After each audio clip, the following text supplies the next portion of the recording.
Question number 4. Find the surface area of sphere. Find the surface area of sphere. Radius is given 7 cm. Now regarding sphere, surface area of sphere equal to 4 pi r square.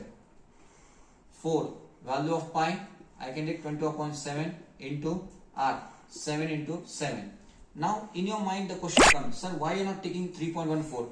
If I take 3.14, just multiplication will go little bit difficult.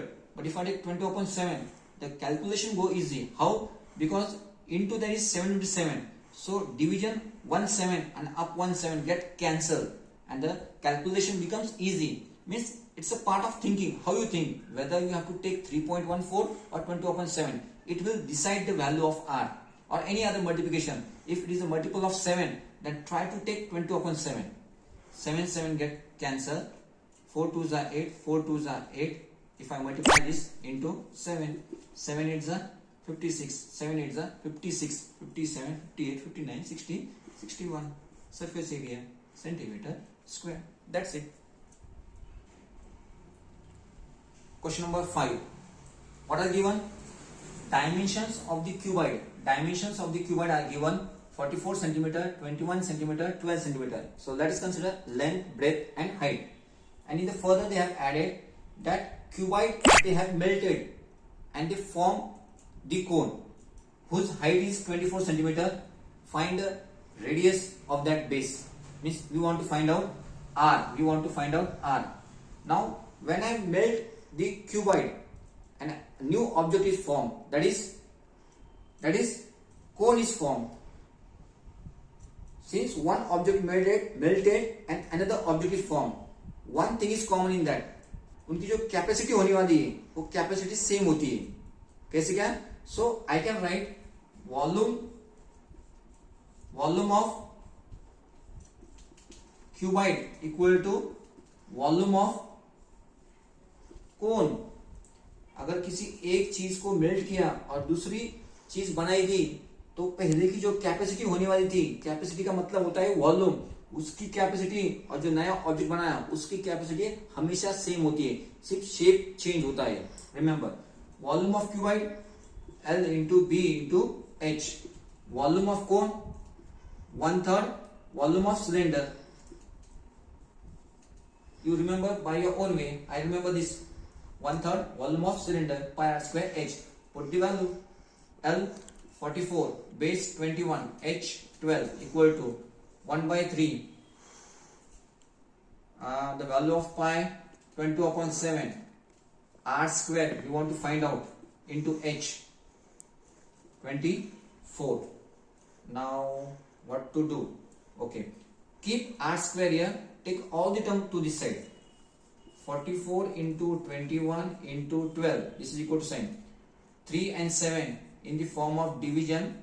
When it comes this side, it comes in the form of multiplication, and all the up term 1 into 22 into 24, they are in numerator, they goes denominator, equal to r square. Okay, 22 ones are 22, 22 twos are 44, 2 ones are 2, 2 12s are 24, 12 ones are 12, ones are. Now this 21, 7 threes are 21 equal to r square. Means 21 square equal to r square. Square get cancelled.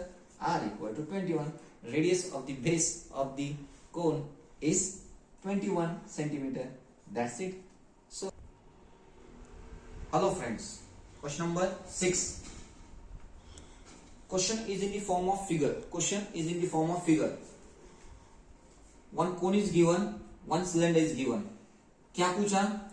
इस cylinder को fill up करने के लिए कितने कोन बैठने वाले हैं? Means कोन ने पुट करने का, कोन के अंदर कितना पानी बैठता है कि मैं कितने कोन फिलअप करूं? 1 2 3 4 5 6.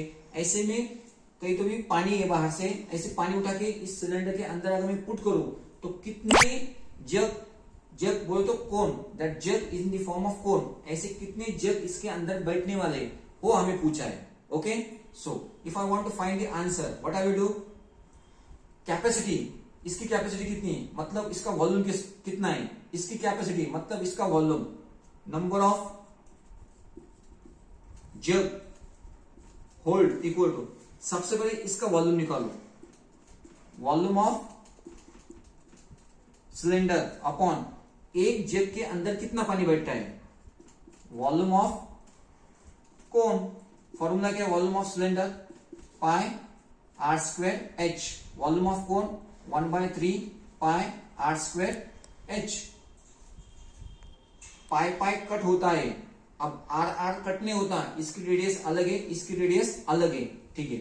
अब ये पाई आर स्क्वायर एच किसकी रेडियस है, सिलेंडर की है, आर की जगह पे क्या आने वाला है 7 इंटू 7, इसकी हाइट कितनी है सिलेंडर की 10, 1/3 इंटू इसकी रेडियस कितनी है 3.5 इंटू 3.5 और इसकी हाइट कितनी है 10, 10 कट हो गए, जो नीचे 1/3 है इसने कूदी मार के कहां पे गया, ऊपर गया, मैथमेटिक्स के हिसाब से 3 इंटू 7 इंटू 7 अपॉन 3.5 इंटू 3.5, 7 1 7, 7 5 35 पर 0.2, 7 इंटू 0.5 3.5, सिमिलर 7 इंटू 0.5 कितना हुआ 3.5, 5 5 3 इंटू 1 अपॉन 5 5 25 हो गया।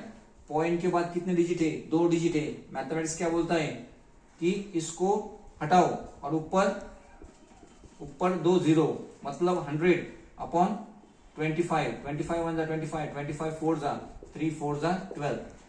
इस सिलेंडर को फिल करने के लिए इस कोन टाइप जग की मदद से हम कितने बार इसमें पानी फिलअप करने वाला है, 12 बार। Finish answer. Question number 7, a cylinder and cone have equal base, a cylinder and cone have equal base, equal base, base क्या होता है, सर्कल होता है, दिया है the height of the cylinder is 3 centimeter, height of the cylinder is 3 centimeter and the area of the base how much, 100 centimeter, means what is given, base में क्या होता है circle, pi r square value is given 100 centimeter square, then the cone is placed upon the cylinder, volume of the solid object, ये जो पूरा object है solid object उसका volume दिया है और क्या पूछा, find the total height of the object, means इतनी हाइट प्लस इतनी हाइट, हमें ये हाइट पता नहीं, जो भी कुछ है h1, ठीक है। तो कैसे ढूंढेंगे हम, क्या गिवन है, volume of solid object, volume of solid object equal to volume of, ऊपर कौन है कोन प्लस नीचे कौन है वॉल्यूम ऑफ सिलेंडर लिख दिया मैंने। अब वॉल्यूम ऑफ ऑब्जेक्ट गिवन है कितना है 500 equal to volume of cone formula क्या है 1/3 pi r square h plus volume of cylinder pi r square h, ठीक है।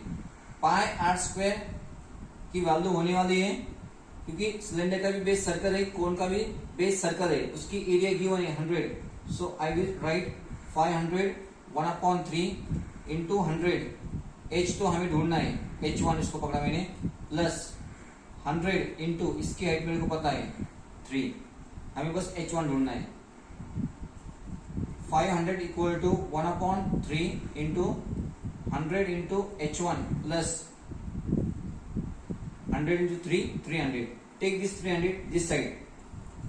500 minus 300 equal to 1/3 into 100 into h1. 5 minus 3, 200. Take this 3 here. Denominator, numerator upon this 100 goes down equal to h1. 100 ones are 100, 100 twos are 3 twos are 6 equal to h1. Now this height h1 is 6. Cylinder height is given 3. Now we want to find the total height. Total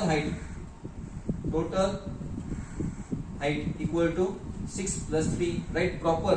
I am just explaining. Total height equal to height of cone plus height of cylinder. 6 plus 3. That is nothing but 9 centimeter.